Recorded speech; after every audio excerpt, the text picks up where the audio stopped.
मेरे पाकिस्तानियों, हमने अपनी हकीकी आजादी की जद्दोजहद को कामयाब करना है, क्योंकि हम किसी की गुलामी नहीं करने के लिए तैयार।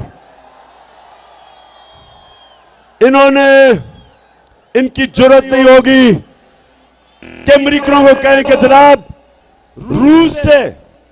हमें रूस से 30% कम कीमत पे तेल मिल रहा था, यानी कि हम पेट्रोल और फजल रहमान को 30% कम आपको बेच सकते थे, और 30% कम हमें गंदम मिल रही थी अमेरिकनों से, रूसियों से।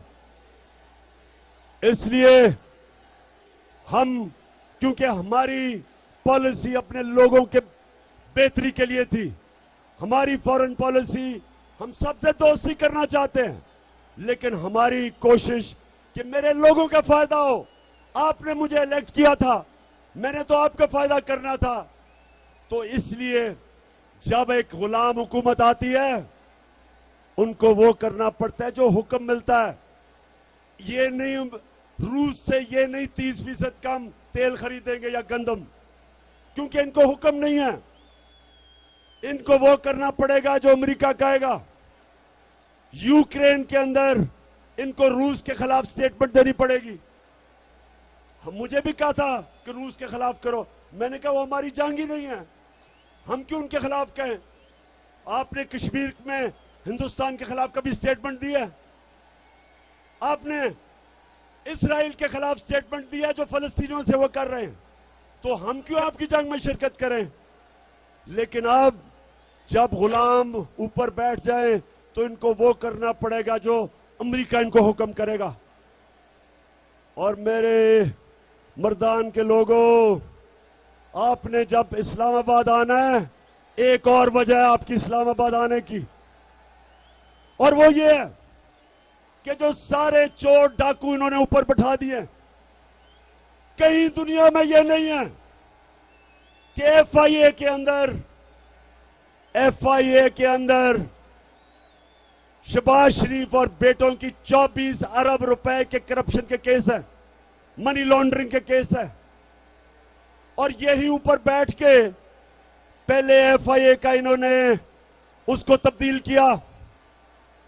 जब इन्होंने उसका ऑफिसर तब्दील किया एफआईए का, उसको इन्होंने रिजवान, डॉक्टर रिजवान, सब याद रख लें नाम डॉक्टर रिजवान का, एक बड़ा दिलेर और काबिल एफआईए का ऑफिसर था। उसको हमजा शरीफ ने धमकियां दी कि तुम मुजाल कैसे मेरे खिलाफ केस करते हो, और उसके ऊपर इन्होंने इतना दबाव डाला कि वो बेचारा हार्ट अटैक से मर गया। ये वही हुआ था जब एमक्यूएम के खिलाफ नसीरुल्लाह बाबर का ऑपरेशन हुआ था। जब एमक्यूएम में नसीरुल्लाह बाबर का ऑपरेशन हुआ था, तो एमक्यूएम ने जब नवाज शरीफ इक्तदार में आया, तो एक एक पुलिस ऑफिसर जिसने ऑपरेशन किया था, सबको चुन चुन के एमक्यूएम ने कत्ल किया। उसके बाद कराची की पुलिस खत्म हो गई। आज भी कराची में रेंजर्स हैं, क्योंकि कभी उसके बाद उनकी पुलिस उसके बाद खड़ी नहीं हुई। इसी तरह ये जब चोर ऊपर आ गए और इदारों पे बैठ गए हैं, सारे हमारे इदारे अब तबाह होंगे, और जब मुल्क के इदारे तबाह होते हैं, मुल्क तबाह हो जाता है। सारे जो बड़े बड़े डाकू थे, उनके केस माफ होंगे, हमारे इंसाफ का निजाम खत्म होगा, हमारी जो भी हमारे इंसाफ में निजाम में पे लोगों का इत्मीनान है वो खत्म होगा, हमारे इंसाफ की निजाम की कब्र खोदी जाएगी। इस मुल्क में जो हजरत अली कहते थे कि कुफर